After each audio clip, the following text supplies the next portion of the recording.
The alien ship came down from the sky like a falling star. It was made of something that looked like blue glass, and it glowed with soft light.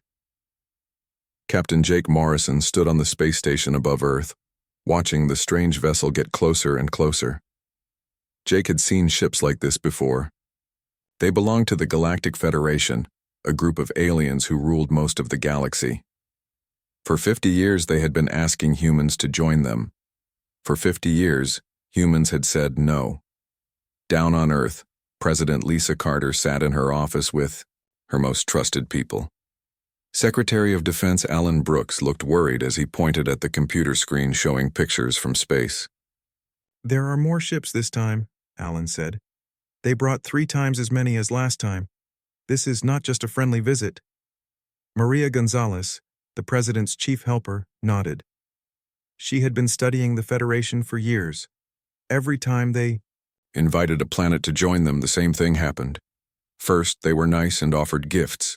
Then slowly they took control. Finally, the people of that world became slaves. Admiral Helen Price walked into the room. She was the best military leader on Earth. Her face was serious and dark. "Madam President, our spy ships in deep space have seen something bad. The Federation brought warships this time. Big ones. They are not here just to talk." President Carter looked out the window at the city below. Millions of people went about their daily lives not knowing that their future was being decided right now. She had spent her whole life preparing for this moment. The alien ambassador was tall and thin, with silver skin that seemed to glow. It called itself Zephyr 9. It stood in the big meeting hall where leaders from all countries of Earth had come to listen. "People of Earth," Zephyr 9 said in perfect English, "this is your final chance to join the Galactic Federation. We offer you many gifts, new technology that will solve all your problems, protection from dangerous enemies in space, trade with thousands of worlds." The alien's voice was smooth and pleasant, but there was something cold about it, like a snake, trying to be friendly. "We have given you 50 years to think about this offer. Now you must decide. Join us willingly, or face the consequences of staying alone in a dangerous galaxy." Dr. Robert Hayes sat in the back of the room taking notes. He was Earth's best expert on alien life. For 20 years, he had studied every piece of information about the Federation. What he learned made him afraid. Every world that joined the Federation lost something important. Their armies were taken away. Their people were moved to different planets to work for the Federation. Their cultures and languages slowly disappeared. After a few generations, it was like they had never existed as free people. President Carter stood up to give Earth's answer. The whole world watched on television and computer screens. "Ambassador Zephyr 9, we thank you for your offer. But Earth's answer is the same as it has been for 50 years. We choose to remain free and independent. We will not join the Galactic Federation." The room was quiet. Zephyr 9's silver face showed no emotion, but its eyes seemed to grow colder. "This is most unfortunate," the alien said. "The Federation has been patient with your primitive world, but patience has limits. You have made your choice. Now you must live with what comes next." As the alien ship flew back up to space, President Carter walked to a special room deep under the White House. This room was so secret that only 5 people on Earth knew it existed. She pressed her hand on a scanner and spoke into a microphone. "This is President Carter. Codename Sovereign Shield. Authorization: the Eagle has landed. Execute Phase 1 immediately." All around the world, things began to happen. In hidden bases under mountains, people in military uniforms ran to their positions. In secret factories under the ocean, machines that had been quiet for years started to hum with power. On the moon, in places that looked like research stations, metal walls slid open to show something very different inside. Colonel Danny Rodriguez climbed out of an elevator that went down a mile into the ground. Around him, a huge underground city buzzed with activity. Thousands of people worked at computers and control panels. Giant screens showed maps of space around Earth. How long until full deployment? President Carter's voice came through the speakers. 12 hours, Madam President. Danny replied. After 50 years of preparation, we are ready. Dr. Charles Kim ran through the corridors of a base that officially did not exist. He had spent his whole adult life working on this project. His team had built engines that could fly faster than anything the Federation had. They had created weapons that could punch through the strongest alien shields. Captain Samantha Wells stood in a control room watching hundreds of screens. Each screen showed a different part of space around Earth. To the aliens watching from their ships, everything looked normal. Earth seemed helpless and undefended. They were about to learn how wrong they were. Lieutenant Angela Foster checked the final systems on her ship. It looked like a normal research vessel from the outside. Inside, it carried enough firepower to destroy a Federation battlecruiser. All around Earth, in space stations, and on what looked like peaceful ships, the same thing was happening. Humanity had not been sitting quietly for 50 years. They had been preparing. They had been planning. They had been building. The Federation had made one big mistake. They thought humans were weak and scared. They thought Earth was helpless. In 12 hours, they would discover the truth.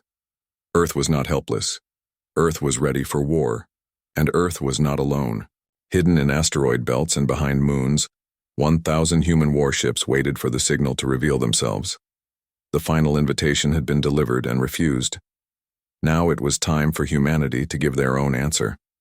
An answer written in steel and fire, delivered by a fleet that would change the galaxy forever.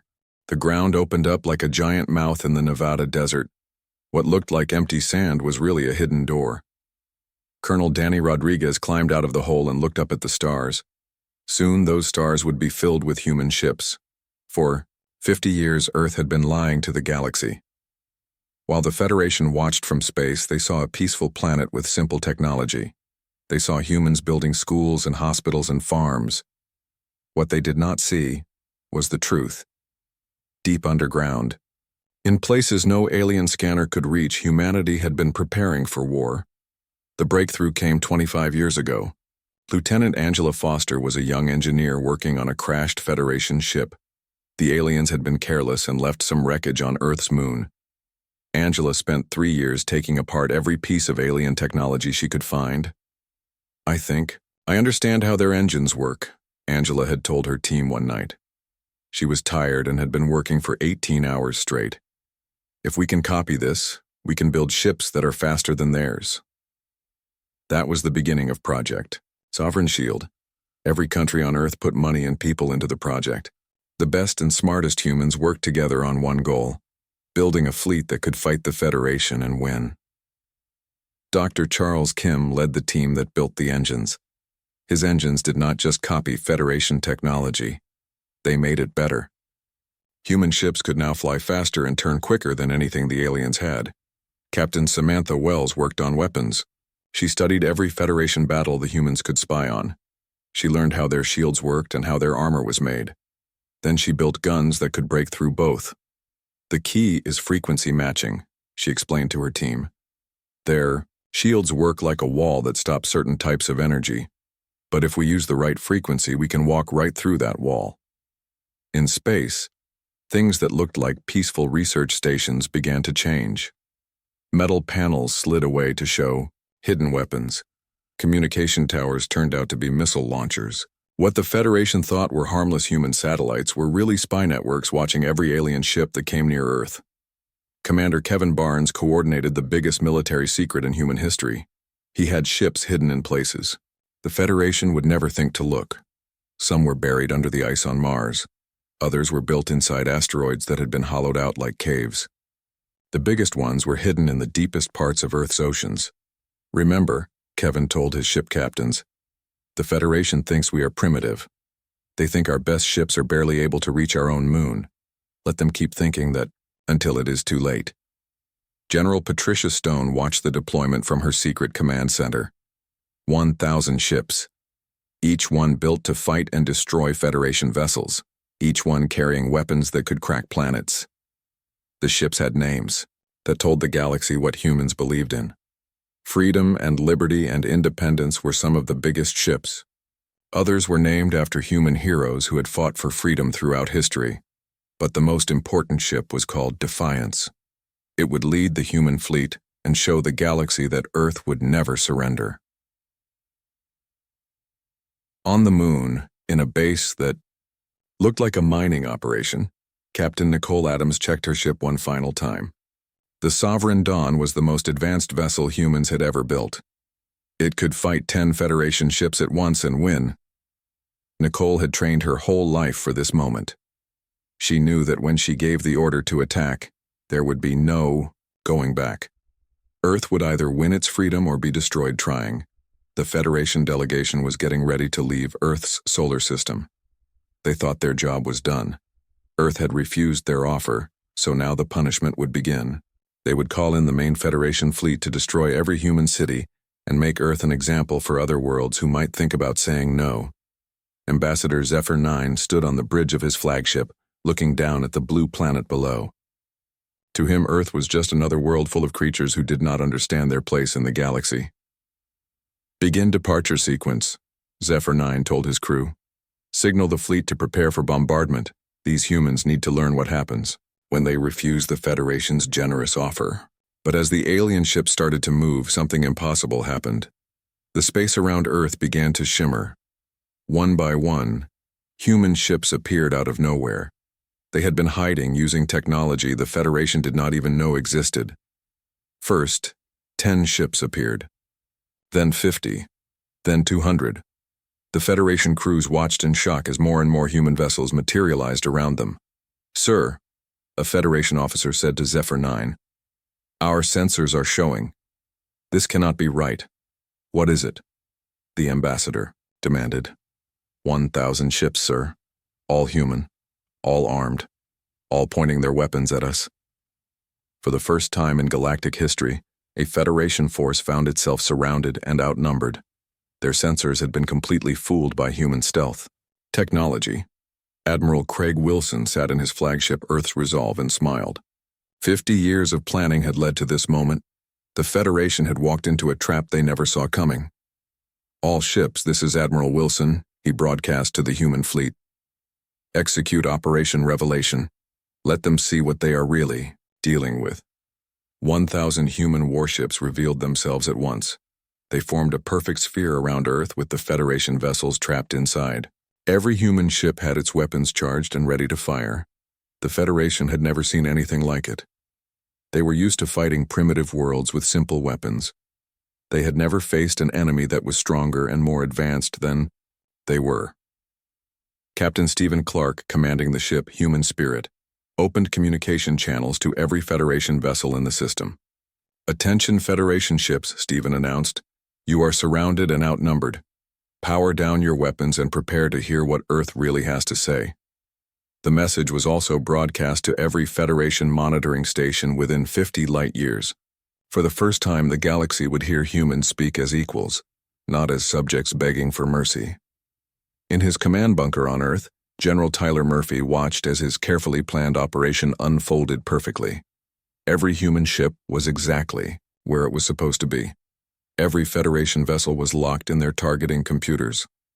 "Phase 2 complete," Tyler reported to President Carter. "The trap is sprung. Now we show them who they are really dealing with." Ambassador Zephyr 9 could not believe what his eyes were seeing. The screens on his ship showed something impossible. 1,000 human warships surrounded the Federation fleet. Each ship was bigger and more powerful than anything the aliens thought humans could build. "How is this possible?" Zephyr 9 whispered to himself. His silver face had turned pale. For 300 years he had been conquering worlds for the Federation. Never had he seen anything like this. Captain Nicole Adams sat on the bridge of her ship, Sovereign Dawn. She was calm and ready. This was the moment she had trained for her entire life. "Open channels to all Federation ships," Nicole ordered. "Let them hear what Earth has to say." Her voice went out across space, reaching every alien vessel and every listening post within light years. "This is Captain Nicole Adams of the Earth Defense Fleet. You came to our world thinking we were weak and helpless. You were wrong. You are now surrounded by 1,000 human warships. Each one is more advanced than your best vessels. The Federation admiral commanding the alien fleet was a creature called Vortex Prime. He had conquered over 50 worlds in his long career. His tentacled face twisted with confusion and fear. "This cannot be real," Vortex Prime said to his officers. "Our intelligence report said these humans barely had spaceflight. How do they have ships like this?" General Tyler Murphy coordinated the human fleet from his command center on Earth. Every ship was in perfect position. The Federation was trapped like fish in a net. "All ships maintain formation," Tyler broadcast to his captains. "Lock weapons on your assigned targets. If any Federation ship moves or powers up weapons, destroy it immediately." Dr. Elizabeth Turner stood in the communication center deep under Washington. She was Earth's top expert on dealing with aliens. For 30 years, she had studied Federation, psychology, and culture. She knew exactly what to say to make them understand. "Federation forces," Elizabeth's voice echoed across space. "For 50 years you have invited us to surrender our freedom. You promised us protection we do not need, and technology we have already surpassed. Today you learn the truth about humanity." Commander Benjamin Shaw piloted a reconnaissance ship around the Federation fleet. His job was to scan every alien vessel and look for weaknesses. What he found amazed him. "Admiral Wilson," Benjamin reported, "their ships are exactly what we expected. Our intelligence was correct. Human technology is at least 50 years ahead of theirs. The human ships had been built specifically to fight the Federation. Their hulls were made of materials that could resist alien energy weapons. Their shields operated on frequencies that Federation sensors could not detect. Their weapons were designed to overload and destroy Federation defensive systems. But the real victory was not just military. It was psychological." Throughout the galaxy, thousands of species watched the confrontation through secret communication networks. For the first time in galactic history, someone had said no to the Federation and backed it up with superior force. Lieutenant Colonel Marcus Johnson commanded the Stealth Operations Division. His ships had been watching Federation activities throughout the galaxy for decades, always hidden, always learning. "Admiral," Marcus reported, "we are receiving transmissions from over 300 Federation member worlds. They are asking if the reports are true. If Earth has really defeated a Federation fleet." The myth of Federation invincibility was cracking. For 1,000 years they had ruled through fear. No one had ever been strong enough to challenge them. Until now. On the Federation capital world of Nexus Prime, the High Council was meeting in emergency session. They watched the live feeds from Earth's solar system with growing panic. "How did this happen?" demanded Council Leader Zeta 7. "Our spies have been watching Earth for centuries. Where did they get this technology?" The truth was simple but embarrassing. The Federation had underestimated humanity completely. They thought humans were just another primitive species that could be easily conquered. They never imagined that humans had been preparing for this exact moment for 50 years. Captain Lisa Johnson commanded a human ship called New Dawn. She had spent 10 years studying captured Federation technology. Now she used that knowledge to jam their communications and disrupt their computer systems. "Their technology is impressive, but predictable," Lisa reported. "We know how every system on their ships works. We can turn off their engines, disable their weapons, or take control of their life support whenever we want." The Federation fleet was not just outnumbered, they were completely helpless. Dr. Amy Patterson led the team that had prepared detailed files on every Federation member species. Her research showed that over half the galaxy was unhappy under Federation rule. They stayed loyal only because they feared the consequences of rebellion. "Admiral," Amy reported, "we are detecting communication, spikes from rebellion movements on dozens of worlds. Word is spreading fast. If we can maintain this advantage, the entire Federation could collapse." Admiral Craig Wilson made a decision that would change galactic history. Instead of destroying the Federation fleet, he would let them live to carry a message back to their leaders. "Federation vessels," Wilson's voice boomed across space.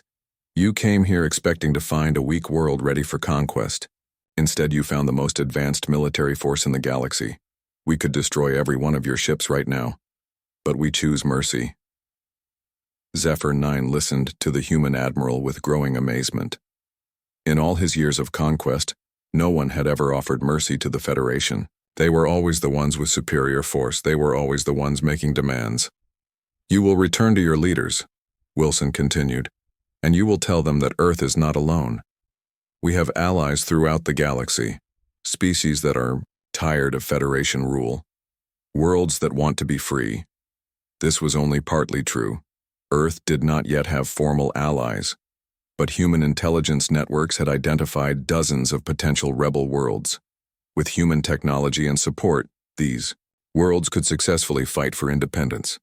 Captain Ryan Foster commanded the ship Liberty Bell. His job was to demonstrate human weapons capability. He targeted an empty asteroid and fired once. The asteroid, which was 3 miles wide, simply vanished, completely destroyed by a single shot. "That is what happens to Federation ships that threaten Earth or our friends," Foster announced. "We have 1,000 ships with weapons like that. Do you still think humans are primitive?"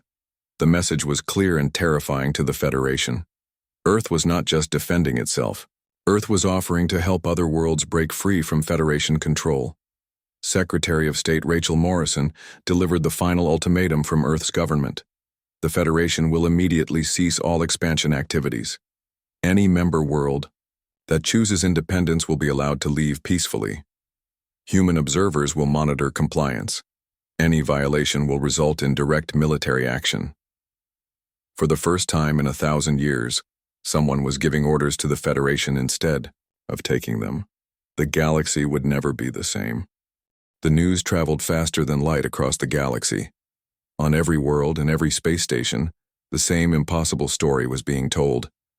Earth had surrounded a Federation fleet with 1,000 warships. The humans were giving orders to the galaxy's most powerful empire. On Nexus Prime, the Federation capital, panic filled the halls of government. The High Council had ruled over 3,000 worlds for 1,000 years. Never had anyone challenged their power like this. Council leader Zeta 7 paced back and forth in the great meeting chamber. Around the circular table, the most powerful beings in the galaxy sat in worried silence. "How did we miss this?" Zeta 7 demanded. "Our spies have been watching Earth for centuries. Where did these ships come from?" Intelligence Director Omega 12 shuffled through data files with his 6 arms. "Our sensors show no evidence of large-scale ship construction on Earth or any human colony. These vessels appeared from nowhere." The truth was more embarrassing than they wanted to admit. Human stealth technology was so advanced that Federation sensors could not detect it at all. For 50 years, humans had been building the most powerful fleet in galactic history, and the Federation never knew. Back in Earth's solar system, Admiral Craig Wilson maintained his formation with the 1,000 human ships. The Federation fleet sat helpless in the middle, afraid to move, afraid to fight, afraid to do anything. "Admiral," Captain Nicole Adams reported from the Sovereign Dawn, "we are receiving surrender requests from 6 Federation ships. Their crews want to defect to our side." This was something new and dangerous for the Federation. If their own people started joining the humans, the entire empire could collapse from within. Secretary of State Rachel Morrison broadcast Earth's demands again, this time to the entire galaxy. "The Federation will recognize Earth as a fully sovereign world. All Federation expansion will stop immediately. Any member species that wishes independence will be granted it without interference. Human observers will monitor compliance throughout Federation space." The demands were simple but revolutionary. For the first time, someone was forcing the Federation to follow rules instead of making them. On a world called Kepler 7, a species known as the Altheans watched the broadcasts with growing excitement. They had been conquered by the Federation 300 years ago. Their beautiful crystal cities had been turned into mining operations. Their people worked as slaves in Federation factories. "Is it really true?" asked Althean leader Krista 9. "Can someone really defeat the Federation?" Her military advisor, Stone 5, studied the tactical displays. "The humans have shown superior technology and tactics. If they can maintain this advantage, they might actually win." Similar conversations were happening on hundreds of worlds. Species that had given up hope were beginning to believe that freedom might be possible. Captain Stephen Clark commanded the human ship Human Spirit. His job was to monitor Federation communications and report any signs of military buildup. Admiral Wilson, Stephen reported, Federation High Command is calling in reinforcements. They are mobilizing the main battle fleet. Over 5,000 ships are heading this way. This was the moment everyone had been waiting for. The Federation was bringing their full military might to crush the human rebellion. It would be the biggest space battle in galactic history. Dr. Charles Kim worked frantically in his laboratory on the moon. The human fleet was about to face odds of 5-1. But Kim had one more surprise ready. The new quantum torpedoes are ready, Kim reported to Earth Command. Each one can destroy a Federation battle cruiser with a single hit. We have enough for 10,000 shots. General Patricia Stone coordinated Earth's defenses from her command bunker. The Federation reinforcements would arrive in 72 hours. That gave humanity 3 days to prepare for the battle that would decide the fate of the galaxy. All ships return to base for weapons and fuel, Stone ordered. We are about to face the entire Federation military. Every ship, every weapon, every person must be ready. But humans were not just preparing for battle. They were also building alliances. Commander Benjamin Shaw led a secret mission to contact rebel groups throughout the galaxy. Using advanced communication technology, he reached out to dozens of species that wanted freedom from Federation rule. This is Earth calling all free peoples of the galaxy, Benjamin broadcast on hidden frequencies. The time for liberation has come. We offer you weapons, ships, and support. Join us and we can free the galaxy together. The response was immediate and overwhelming. Over 200 worlds sent messages pledging support for the human cause. Many of them had weapons and ships hidden away waiting for a chance to use them. Dr. Amy Patterson analyzed the political situation across the galaxy. Her reports showed that the Federation Empire was more fragile than anyone realized. Over half their member worlds are held by force, not loyalty, Amy reported. If we can give these worlds hope and support, the Federation could lose most of their territory without firing a shot. Captain Lisa Johnson commanded a team of human ships that were secretly delivering weapons to rebel worlds. The Federation was so focused on the main human fleet that they did not notice these small supply missions. Weapons delivered to Altair 4, Lisa reported. The local resistance now has enough firepower to take control of their star system. The same thing was happening on dozens of worlds. Human technology was evening the odds for species that had been oppressed for centuries. On Nexus Prime, the Federation leadership faced an impossible choice. They could attack Earth with their full fleet and probably win the battle. But even if they destroyed every human ship, they would lose the war. Rebellion was spreading too fast. Too many worlds were already in open revolt. The Federation Empire was collapsing from within. We have two options, Intelligence Director Omega-12 told the High Council. We can fight the humans and probably lose our empire while we are distracted. Or we can negotiate and try to save what we can. Council leader Zeta-7 had never faced a decision like this. For 1,000 years, the Federation had solved every problem with superior force. Now, for the first time, they were the weaker party. Admiral Craig Wilson received a priority message from Federation High Command. They were requesting a meeting to discuss terms. Tell them we will negotiate, Wilson replied, but only as equals. The days of Federation ultimatums are over. The meeting would take place in neutral space halfway between Earth and Nexus Prime. Both sides would bring their best diplomats and their most powerful ships. General Tyler Murphy prepared the human delegation for the most important negotiation in galactic history. Earth would not just be fighting for its own freedom, but for the freedom of every oppressed species in the galaxy. Remember, Murphy told his team, we hold all the advantages now. We have superior technology, growing support throughout the galaxy, and the moral high ground. We can afford to be generous, but we must also be firm. The Federation had 3 days to decide, negotiate a new galactic order based on freedom and equality, or fight a war they could not win. Either way, the old empire was coming to an end. The age of Federation dominance was over. The age of galactic freedom was about to begin. 3 months had passed since the confrontation that changed the galaxy forever. The meeting between Earth and the Federation had lasted for weeks, but in the end, the Federation had no choice but to accept humanity's terms. The Galactic Freedom Accords were signed on a neutral space station called Haven 1. For the first time in galactic history, the Federation acknowledged another species as their equal. Admiral Jennifer Martinez stood on the bridge of her flagship Earth's Victory, watching as the last Federation enforcement ships left the Kepler system. The blue-skinned Altheans were finally free after 300 years of slavery.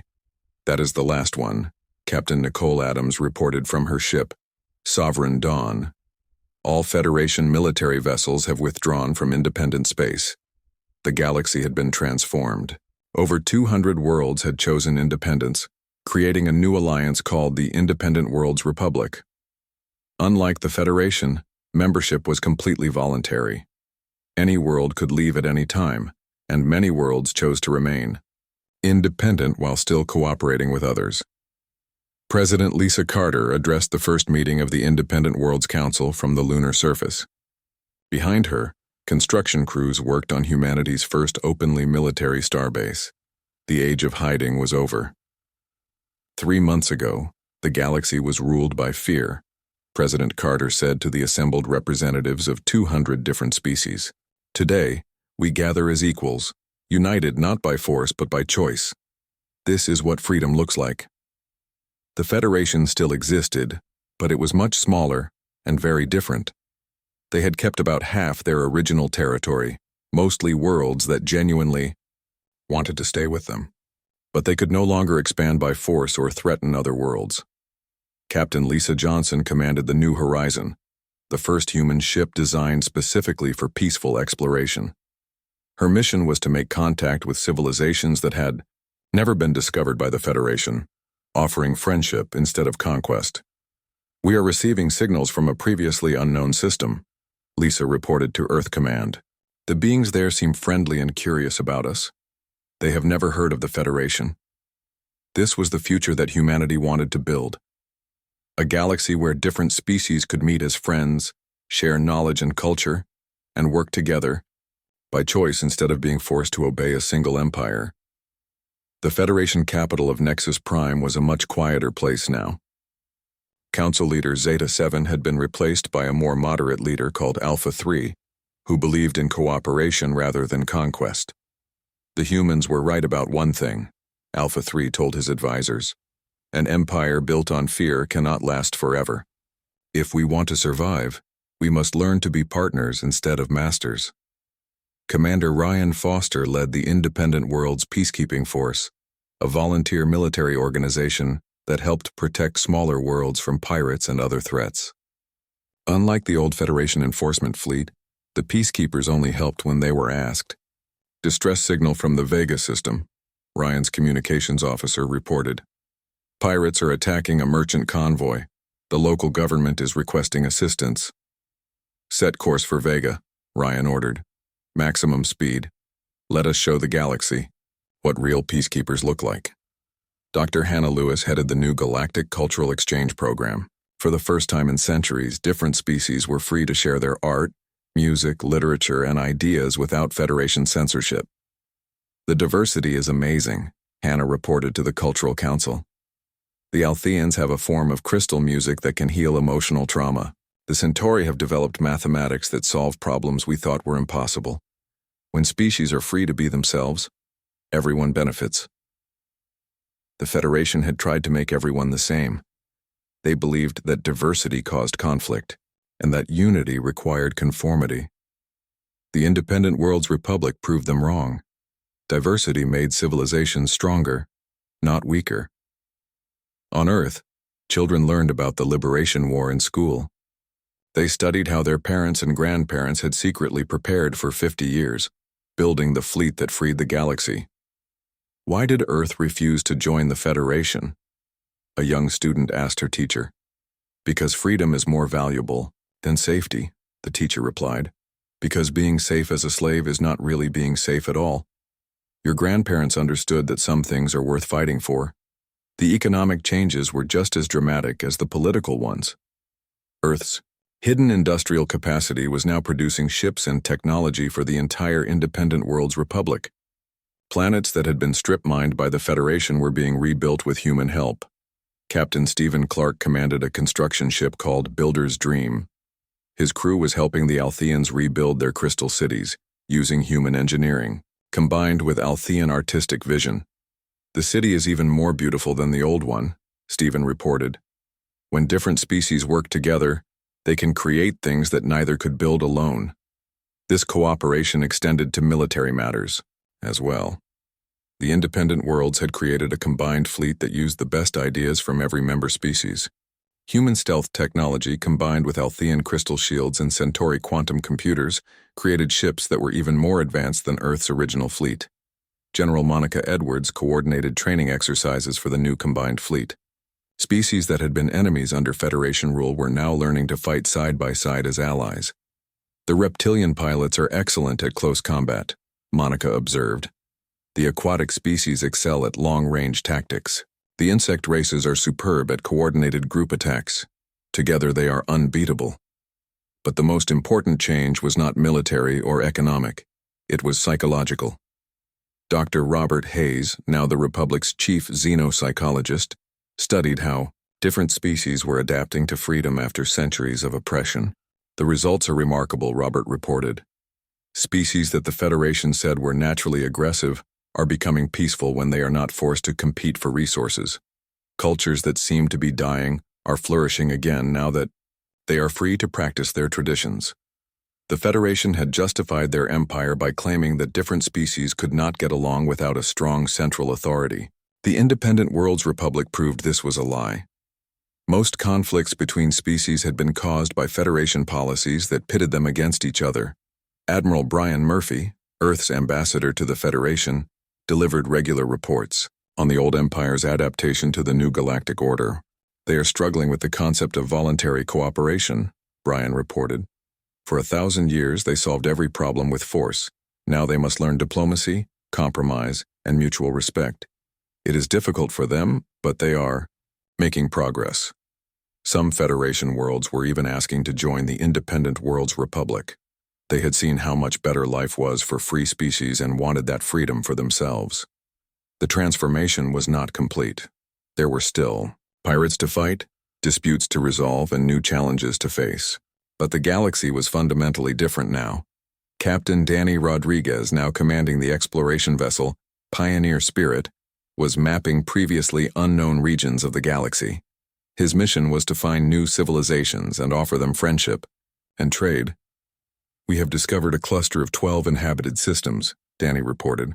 "The species there have developed a peaceful confederation based on mutual cooperation. They are very interested in joining the Republic." The galaxy was growing larger and more diverse every year. New species, new ideas, new possibilities for cooperation and growth. Earth had not set out to conquer the galaxy. Humans had simply refused to be conquered themselves. But in fighting for their own freedom, they had inspired an entire galaxy to throw off the chains of oppression.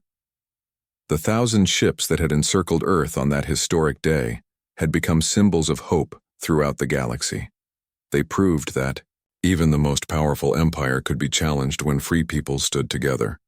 Admiral Craig Wilson, now retired, often visited the memorial to the Liberation War on Earth's moon.